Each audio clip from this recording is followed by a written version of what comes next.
একে অন্য শহরের তুলনায় এই শহরে রাস্তার পরিমাণ কম, যানবাহন বেশি, তার উপর সংক্রমিত বেআইনি পার্কিং রোগ। চিন্তিত প্রশাসন। ওই রাস্তায় গাড়ি দাঁড় করে রাখলো পার্কিংয়ে, অর্ধেক রাস্তা ব্লক।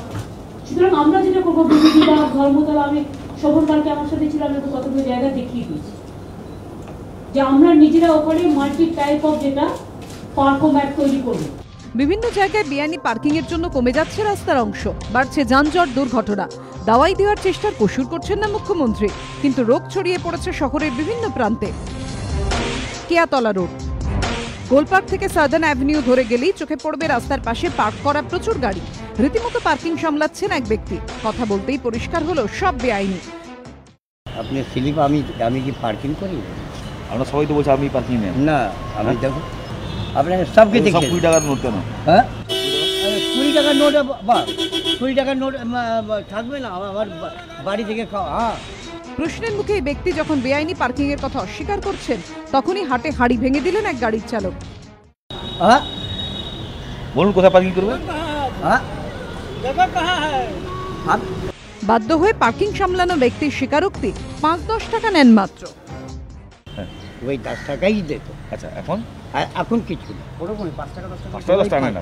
কটা গাড়ি থাকে? হ্যাঁ, কটা গাড়ি থাকে? এই সব বাড়িতে গাড়ি আছে। আমি বাড়িওয়ালা যে আছে দেখভাল করতে বলে। এবার হরিশ মুখার্জি রোড, হাজরা থেকে এসএসকেএমের দিকে যাওয়ার পথে বিভিন্ন জায়গায় বেআইনি পার্কিং। দাঁড়িয়ে থাকা গাড়ির ওপর জমে থাকা ধুলোর আস্তরণ বলে দিচ্ছে চলছে দীর্ঘদিন ধরে। একই ছবি ক্যামেরাবন্দি হলো বেহালা রায়বাহাদুর রোডে, চণ্ডীতলা মোড়ে রাস্তার পাশে ম্যাচর রোডে লম্বা পার্কিং। জোড়াবাগান ট্রাফিক গার্ডের অন্তর্গত বিকেপাল অ্যাভিনিউয়ের একদিকে পুরসভা অনুমোদিত পার্কিং লট। টাকা নেওয়ার মেশিন না থাকায় অসুবিধার মধ্যে কাজ করছেন ঠিকাদার সংস্থার কর্মীরা। আপাতত মেশিনটা খারাপ হয়েছিল, আমরা গেছিলাম কোম্পানির ঘরে, আমরা যোগাযোগ করেছিলাম কোম্পানির সাথে, আমাদের মেশিন খারাপ হয়েছে, মেশিনটা গড়বড় হয়েছে বলে আজকে রিসেন্টলি আমরা দিচ্ছি না।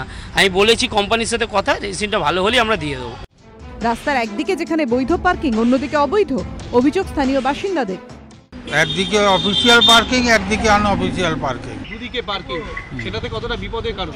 অ্যাক্সিডেন্ট হয়, রাস্তা অত চড়া, রাস্তা ছোট হয়ে গেছে। কিভাবে চলছে এসব? কি করছে পুরসভা? প্রশ্ন তুলেছেন ভুক্তভোগীরা। পুরসভা জানিয়েছে, শহরে গাড়ির পরিমাণ এত বাড়িয়ে ফেলেছে, আরও কত পার্কিং ফেসিলিটি বাড়ানো যায় শহরে। আমরা কলকাতা পুলিশের সঙ্গে সিরিয়াসলি আলোচনা করেছি, রাজ্যের সরকারও চায় এই ব্যাপারে আলোচনা হোক, একটা সমাধান সূত্র বেরো।